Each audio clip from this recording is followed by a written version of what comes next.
हरि ओम श्री गुरु शरणम श्री गुरुचरण कमलेभ्यो नमः।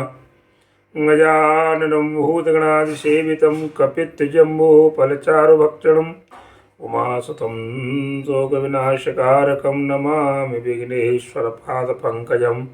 श्रीगुरुशरणं श्रीगुरुचरणकमलेभ्यो नमः। मातृदेवो भवः पितृदेवो भवः। सभी श्रोतागण, सभी भक्तगण, सबके लिए सादर प्रणाम, सादर नमन। सज्जनों, आज 3 बातें मैं आपके सामने लेकर उपस्थित हुआ हूँ कि देखिए, चंद्रमा को लोग कलंकी कहते हैं कि चंद्रमा को कलंक लगा हुआ है। और ये बिल्कुल सही है। चंद्रमा अब तक बदनाम है। बताया गया है कि तजौ चौथ के चंद की नाई। रामचरितमानस में भी आया है कि चौथ के चंद्रमा की तरह और उससे त्याग देना चाहिए। तो चौथ का चंद्रमा दर्शन करने के योग्य नहीं है। तो सज्जनों, एक बात तो है कि चंद्रमा ने ऐसा क्या किया कि चंद्रमा को कलंक लग चुका है। चंद्रमा कलंकी है, बदनाम है। और दूसरी बात, जो महाराज त्रिशंकु थे, उन्होंने ऐसा क्या काम कर दिया कि उनको उल्टे मुंह लटकना पड़ा। स्वर्ग से नीचे की ओर मुंह है और ऊपर की ओर स्वर्ग की तरफ पैर करके, और स्वर्ग में से नीचे आकाश में जो है नीचे के लटके हुए हैं। तो सज्जनों, ऐसा क्या अपराध किया, ऐसा क्या कारण बना कि महाराज त्रिशंकु और स्वर्ग से नीचे औंधे मुंह लटके हुए हैं। तीसरी बात, कैकेयी ने ऐसा क्या किया कि उसे हमेशा हमेशा के लिए और वैधव्य प्राप्त हुआ और अपयश का पिटारा उसके हाथ लगा। तो ये 3 बातें मैं आपको आज बताने जा रहा हूँ। तो सज्जनों देखिए, सूक्ष्म में क्या है, छोटा 5-7 मिनट का वीडियो है। तो मैं बताऊं कि जो चंद्रमा है उनको कलंक लगने का मुख्य कारण है क्योंकि इन्होंने अपनी गुरुपत्नी के साथ गमन किया। आप जानते हैं आजकल ये बड़ा बुरा सिस्टम, तभी तो वेदों में ऐसा बताया है कि यदि जवान बेटी है तो पिता को भी, जवान पिता और बेटी को भी एकांत में अकेले में नहीं रहना चाहिए। चाहे भाई के साथ भी, बहन को, जवान बेटा बेटी है, जवान बेटा है तो अकेले उनको भी, क्योंकि ये काम बड़ा प्रबल है। काम ने जो है बड़े बड़े अच्छों के जो है होश ठिकाने ला दी। आपने देखा नारद जी ने कामदेव को जीता, लेकिन फिर भी हालत खराब कर दी आगे चल के। तो काम, तो इसलिए सज्जनों, चंद्रमा ने अपनी गुरुपत्नी के साथ गमन किया, जिसके कारण वो अब तक बदनाम है और उन्हें जो है कलंक, सभी इसी कारण से उन्हें कलंकी कहते हैं। एक बात। दूसरी बात, त्रिशंकु को क्यों उल्टे मुंह लटकना पड़ा? इसका कारण है कि इन्होंने गुरु वशिष्ठ जी का अपमान करने के कारण पहले तो इनको चांडाल होना पड़ा। इन्होंने गुरु वशिष्ठ जी का जो है अपमान किया। तो पहले तो इनको चांडाल कहते हैं मेहतर को, जैसे अपन बोलते हैं ना, तो सफाई कर्मी होते हैं, गंदगी से उठाते हैं।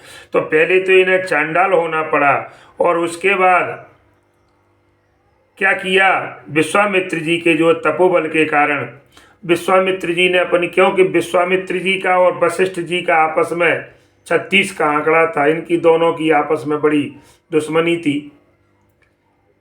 लेकिन तो इस कारण से अब वशिष्ठ जी के अपमान करने पर इनको जो है चांडाल बनना पड़ा। तो विश्वामित्र जी ने सोचा कि चलो ठीक है, मेरा मौका बनता है आज। तो उन्होंने अपनी तपस्या के प्रभाव से और त्रिशंकु को सदैव माने इस शरीर के साथ और स्वर्ग भेजा। लेकिन जाते हुए महाराज उनको उन्होंने अपने जो है कहते हैं ना कि अपने मुंह तुम आपने करनी, अपने मुंह से जब आप अपने कर्मों का बखान करते हैं तो आपके सभी धर्म जो होते हैं और वे सब कर्म अच्छे पुण्य कर्म क्षीण हो जाते हैं। तो ऐसा इन्होंने जा कर के वहाँ पर देवताओं ने पूछा, अरे आप यहाँ तो लोग आते हैं स्वर्ग में तो मरने के बाद आते हैं, आप शरीर के सहित आ चुके हैं। तो उन्होंने अपनी अपनी अच्छाइयाँ वर्णन की। जैसे ही अपने मुंह से अपने पुण्यों का बखान किया, उनके पुण्य खत्म हुए, तैसे ही महाराज वहाँ से उल्टे मुंह उनको पटक दिया। तो वो वहाँ से उल्टे मुंह लटके गिरे, नीचे को आए। लेकिन विश्वामित्र जी ने देखा, अरे मेरे शिष्य का इतना अपमान, उन्होंने तपस्या के बल से उनको वहीं की वहीं रोक दिया। तो आज तक ऐसा बताया गया है कि वो वहाँ तक लटके हुए हैं, उल्टे लटके हैं, ऊपर पैर हैं स्वर्ग की तरफ, नीचे पृथ्वी की तरफ मुंह है। और महाराज उसमें से उनके मुंह में से जो लार बह रही है, तो ऐसा बताया है कि जो कर्मनाशा नदी है वो उसी लार से जो उसकी उत्पत्ति बताई गई है। बड़ी अद्भुत कहानी है सज्जनों आपके लिए। तो इस प्रकार से उनको औंधे मुंह जो है लटकना पड़ा सज्जनों। इसके बाद मैं तीसरी बात पर आता हूँ। कैकई ने जो है, कैकई को विधवा होना पड़ा, और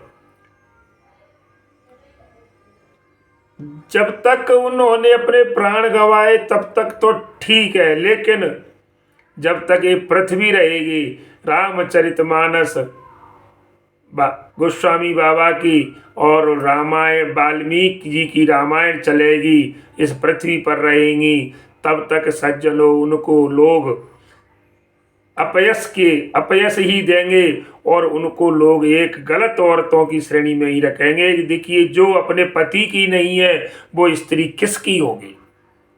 तो सज्जनों एक अपयश का पिटारा, तो क्योंकि कैकई ने जो है क्या किया कि अपने जो स्वामी उनके जो पति थे दशरथ जी से छल करके और उनसे जो वरदान मांगे, उसमें भरत जी के लिए गद्दी और राम के लिए 14 वर्ष का वनवास, जिस राम के वियोग में महाराज दशरथ जी के जो है प्राण निकले।